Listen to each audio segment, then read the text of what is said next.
Doug McKell, I mentioned that football coach of the Broncos, writing in. He says, "Hey, Roddy, can you pass on condolences to Phil? He is married to Scoop McCabe's granddaughter." And let's bring in Dr. Phil, the voice of the Pats. Philzy, a Scoop passing away. What a gem of a man.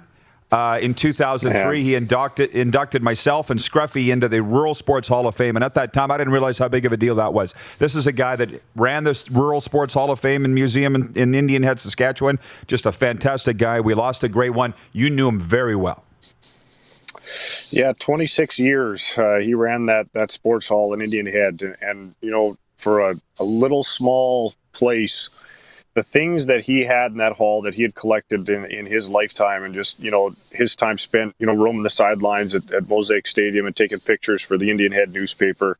It was an incredible place and something that he was very proud of. And, he's left a great legacy, I think, in this province. And I was very lucky to be able to meet him and, see him on holidays and Christmas and that type of thing. And in my time, being married, now almost 12 years with my wife. So, to get to know him and like I said, a great legacy. He's part of the fabric of sport in this province.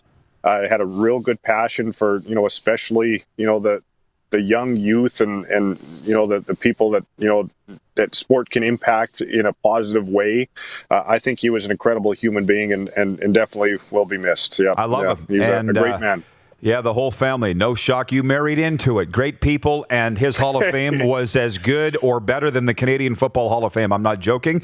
Somebody's told me since he's been sick, it's fallen off what it was, and we just don't have enough people like that in this country anymore fighting for what's important. But anyways, Thanks, Doug, for the reminder, and my condolences to your family, Phil, on the passing of Ken Scoop McCabe. Great guy.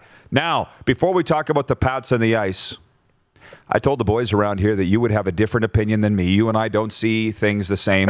Clearly. On the makeup call, does Tim Peel deserve to be fired for being caught on a hot mic admitting a makeup call last night in the Detroit-Nashville game?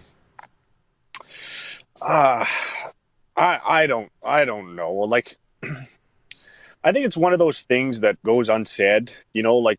Anybody that's watched hockey for a long time knows it happens on a very regular basis. You know what I mean? Like, you see it all the time. The fact that he said it, I wouldn't fire him. I'll say that. I'd reprimand him. Like, what the heck you doing? Like, but it's a mistake, right? Like, I don't know. Like, it happens. It's a part of hockey. And, the fact that he actually said it, people know for sure that it's real, I guess, is something that the NHL won't like. But it's unfortunate that he said it and people know about it, but it's a real thing. So, if you're selling the truth, I'd have a hard time firing somebody about that. I know, and I'm very disappointed in Paul Stewart coming out and saying the NHL did the right thing. Oh, did you ever make a makeup call, Paul? That's what I'd like to know, because every single ref does it probably almost every single game. So it's part of the game. You see it all the time. Like, if you're a team that's had 3 power plays to start the game, that you're going to be on the penalty kill next. Like, you know what I mean? Like that. It's just the refs manage the game. It's a part of it. It's how it goes. So yeah. And on the single betting thing, people are writing in saying, "Oh, with betting, huge. We can't have people know that there's makeup calls." Well, I look at it and say, "Well, now you know." Because we're not going to, go back and change the way the game's been ref for 100 years. So it's a fascinating discussion. It's a fascinating discussion. And maybe we'll come back around on... Yeah, because viewer comments here, but Philzy, this is your time. You scheduled this for us. So, Pats and Ice last night. We have a lot of Winnipeg viewers and listeners, as you know. The Winnipeg Ice thumped the Pats 8-3, but the Pats outshot them. I think it was 35-33. I thought it was a weird game. It was so weird, man. The Pats looked awful to start. That first 15 minutes of the game was not good. And then, Massier scores and they kind of get a spark, and then they start the second and they look like, world beaters for 15 minutes. Don't shoot them 11-2. and then bang, bang, bang, the Ice score 3 times in just under 4 minutes, and the game's over, right? It's kind of been, last night's a bit of a microcosm, I think, of the Pats season, just kind of magnified. I think, you've seen every game, Rod. There have been times where they look very good, and then there's times where it kind of snowballs on them. And, it happened against Saskatoon where they tie it in the third, and then, next thing you know, it's 2 minutes later and they're down 6-3, right? And so there have been some really good things for this team, and then times where, it's gone the other way. And last night was definitely that way against a really good Winnipeg team. Well, I think we all know what the issue is, but we're not saying it. It's the elephant in the room, and that's that. Patrolman Pete in Winnipeg says the ice top line looked amazing with Krebs and McLennan. Pats D just didn't have an answer for them. It was a very young blue line dressed by the Pats last night, and that's certainly part of it. Philzy, before we move on and just talk about the whole league, Connor Bedard, your thoughts on this whole thing? Man, I feel like I sound like a fan. And I am, I love the Pats and I bleed blue. There's no doubt. But everybody that I talk to, that's what they want to talk about, right? And rightfully so. But you kind of run out of superlatives to just describe how incredible he is. Last night was, it wasn't as maybe noticeable as he has been in the previous 5 games, but it's so hard to remember every night that he's only 15 years old, right? And he's the Pats' best player. You've been around the league a long time and seen a lot of great players. And I've been doing this for now 10 seasons, and I've seen some really good Pats that ended up top 10 in franchise scoring, but nobody has even been close to his level at that age. And we're talking about Sam Still being a first round pick, and Adam Brooks at 250 points in his last 2 years. Some really good players. We're witnessing something special, right? And it's. I just wish that there were people in the building to be able to see it, because he deserves to have 6,000 people in that Brandt Center cheering him on every night, because he's special. There's no doubt. I think that's the best way to put it. That's the crime, of course. But at least you guys are playing. And I will say this. I've seen players as good, but not at 15.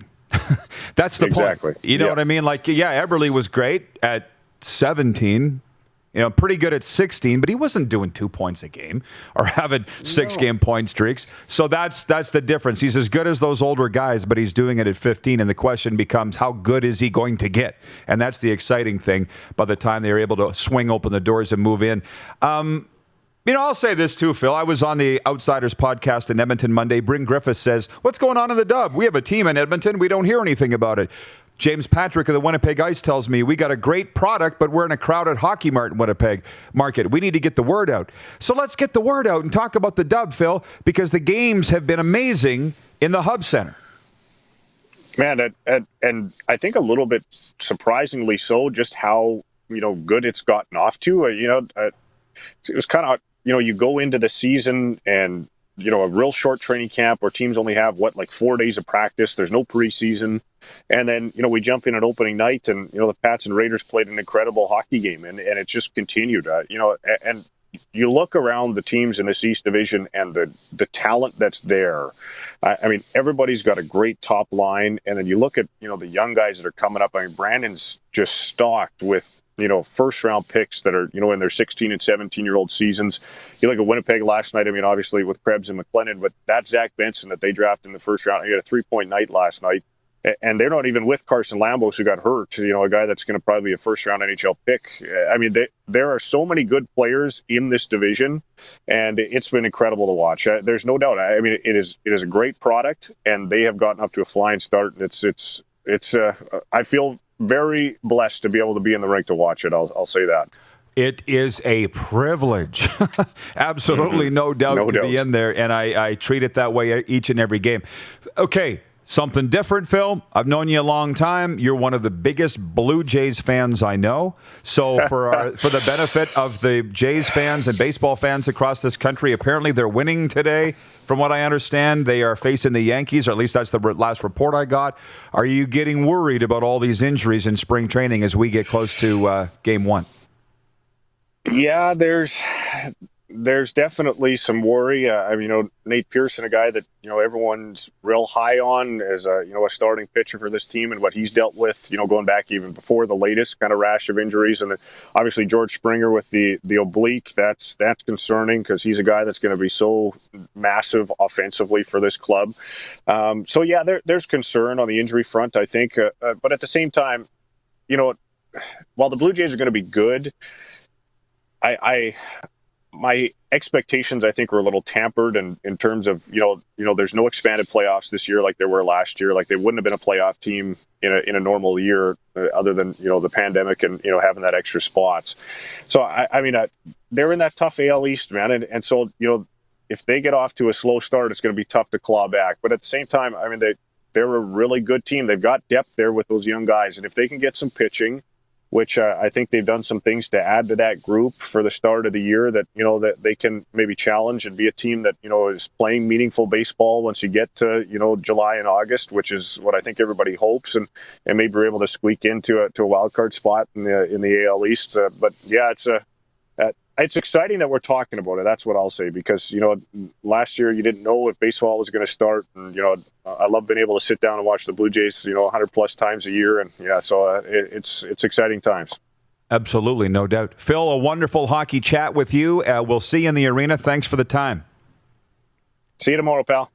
The great Phil Andrews joining us on video chat here today. You're watching Rod Pedersen On Demand. For more of The Rod Pedersen Show, visit rodpedersen.com or follow Rod Pedersen on social media.